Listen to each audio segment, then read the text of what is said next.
Today we're going to talk about using vectors to model velocity and force. Velocity and force both have two components to describe them, so it's a good application for vectors.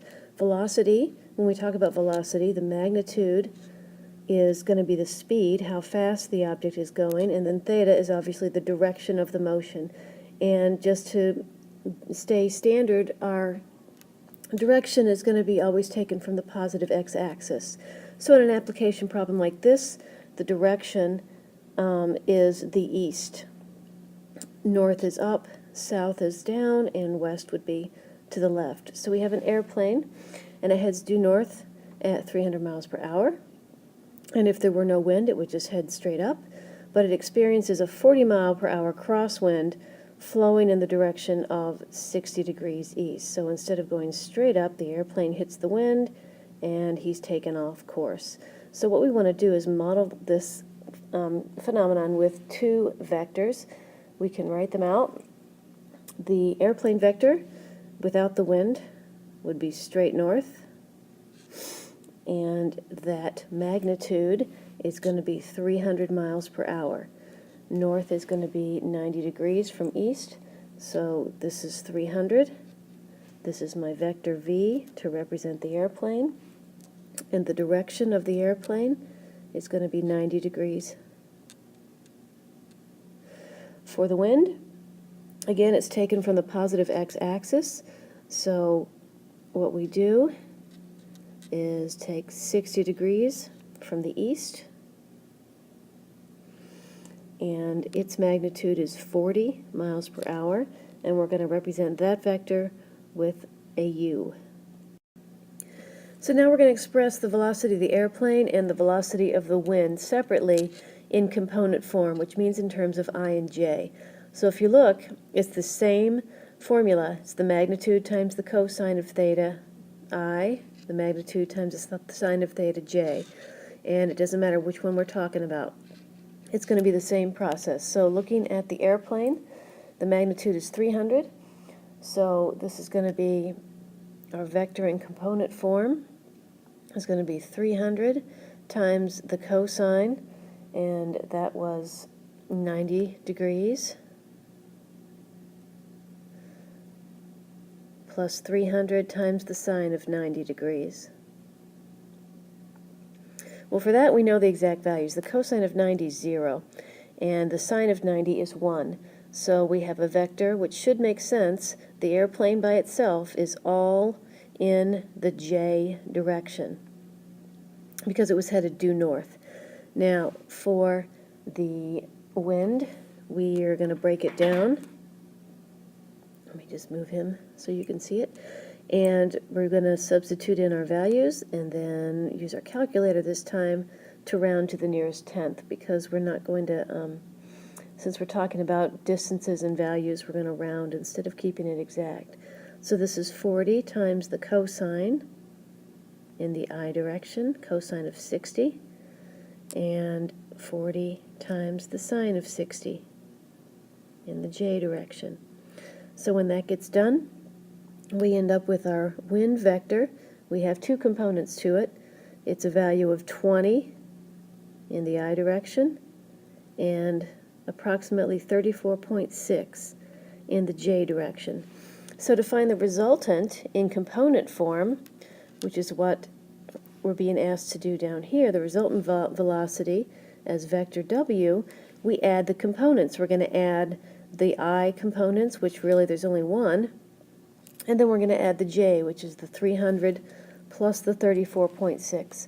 So this makes it a little bit easier.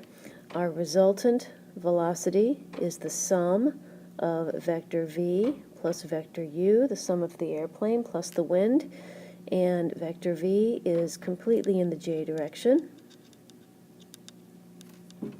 and vector u has a little bit in the I direction and then more in the j direction.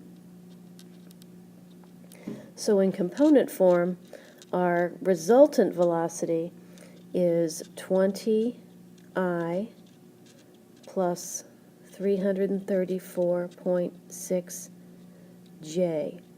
So that wind is actually helping to push it along in the, push it a little bit faster headed north, but it's also taken it a little bit east. So now we're going to find the true speed and the heading, and that's basically using Pythagorean theorem. You have your x component and your y component, and so you put them in, then it's the sum of the two squared, taking the square root. So the overall speed is 335.2 miles per hour. The direction, the inverse tangent, this is a first quadrant angle, so it's the j component over the I component, and it ends up being about 86.6 degrees from east. So instead of heading due north, the airplane gets taken off track just a little bit, but still pushed a little bit faster with that wind. Next we have a boat getting launched across the river. And this boat, if there were no current, the boat would go straight across the river, but the river pushes it downstream. So instead of going straight across, it gets pushed a little bit to the side. So we're going to try to figure out how much the boat gets pushed. So when you look at the two vectors, my vector v for the boat is 10 miles per hour straight across, so that would have an angle of 90. For the water, it's 5 miles per hour headed east, so that angle is going to be 0. So the directions actually are strictly, your v vector is strictly in the j direction, 10j, and your water vector is strictly in the I direction, so it's 5I. So if you combine the two and call that vector W, it's pretty easy because it's 5I plus 10j. Now the problem is asking for the direction the boat's going to be heading with the effect of the current. We're going to find the direction and the overall resultant speed of the boat. So here's my vector. It's 5I plus 10j. If I want to find the resultant direction, same formula. Theta is going to be the inverse tangent of the j value over the I value. So it's 10 over 5. And rounding to one decimal place, we end up with 63.4 degrees. Everything is a first quadrant angle because we always have to remember our quadrant values as well. So it's 63.4 from east. And then the speed, again, we're looking for the magnitude of that resultant vector. So the speed is going to be the square root of 5 squared plus 10 squared, which is the square root of 125, and rounding to one decimal place, it's going to be approximately 11.2 miles per hour.